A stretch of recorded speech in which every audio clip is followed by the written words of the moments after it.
તમારી ધડકણ અચાનક તેજ થઈ જાય છે? છાતીમાં ધબકારા જોરથી અનુભવાય છે? તમને લાગે છે કે હાર્ટ એટેક આવી રહ્યો છે? અથવા માત્ર તણાવ છે? આજે આપણે જાણશું ઊંચી ધડકન ક્યારે સામાન્ય છે અને ક્યારે ખતરનાક સંકેત હોઈ શકે છે. પાર્ટ 1. ધડકન કેટલી નોર્મલ છે? સૌપ્રથમ સમજીએ કે નોર્મલ ધડકન કેટલી હોય છે. સામાન્ય રીતે આરામ કરતી વખતે એક સ્વસ્થ વ્યક્તિની હાર્ટ રેટ 60થી 100 પ્રતિ મિનિટ હોય છે. જો તે 100થી વધુ રહે તો તેને ટેકીકાર્ડિયા કહેવામાં આવે છે. પણ દરેક ઝડપી ધડકન હાર્ટ પ્રોબ્લેમ નથી હોતું. પાર્ટ 2. તણાવથી ધડકન કેમ વધે? જ્યારે આપણે ડર, ચિંતા અથવા ગુસ્સામાં હોઈએ છીએ ત્યારે શરીરમાં એડ્રેનલિન હોર્મોન વધે છે. એ સમયે શરીર ફાઇટ ઓર ફ્લાઇટ મોડમાં જાય છે. ત્યારે ધડકન વધે, શ્વાસ તેજ બને, હાથ કંપે, પસીનો આવે. આ સંપૂર્ણ રીતે સામાન્ય પ્રતિક્રિયા છે. ઉદાહરણ: ઇન્ટરવ્યૂ પહેલાં, પરીક્ષા પહેલાં, ઝઘડા સમયે, અચાનક ખરાબ સમાચાર સાંભળીએ ત્યારે.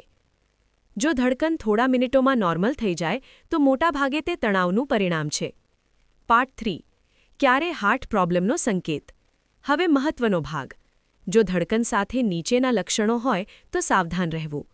છાતીમાં દબાણ કે ભારે દુખાવો, ડાબા હાથ કે જડબામાં દુખાવો, શ્વાસ લેવામાં તકલીફ, ચક્કર આવી બેસી જવું, બેભાન થવું.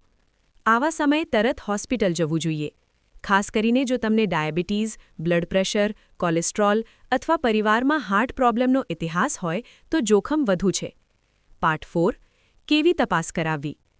ડોક્ટર સામાન્ય રીતે ઇસીજી, 2D એકો, બ્લડ ટેસ્ટ, હોલ્ટર મોનિટરિંગ કરે છે. આ ટેસ્ટથી ખબર પડે કે સમસ્યા તણાવની છે કે હૃદયની. પાર્ટ 5. તણાવથી થતી ધડકન માટે ઉપાય. જો રિપોર્ટ નોર્મલ હોય અને કારણ તણાવ હોય તો રોજ 30 મિનિટ ચાલવું, પ્રાણાયામ, 7થી 8 કલાક ઊંઘ, કેફીન ઓછું કરવું, મોબાઈલ સ્ક્રીન ટાઈમ ઘટાડવો, પોઝિટિવ લોકો સાથે સમય વિતાવવો. દીપ શ્વાસ લેવાની એક સરળ રીત: 4 સેકન્ડ શ્વાસ લો, 4 સેકન્ડ રોકો, 6 સેકન્ડ છોડો. આ 5 મિનિટ કરો. ધડકન ધીમે ધીમે નોર્મલ થાય છે. પાર્ટ 6. હૃદય માટે ડાયટ. લીલા શાક, ફળો, ઓટ્સ, અખરોટ, ઓછું મીઠું, જંક ફૂડ, ધૂમ્રપાન અને દારૂ ટાળો. Powerful closing.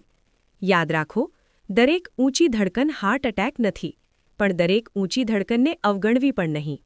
તમારું હૃદય તમારી જવાબદારી છે.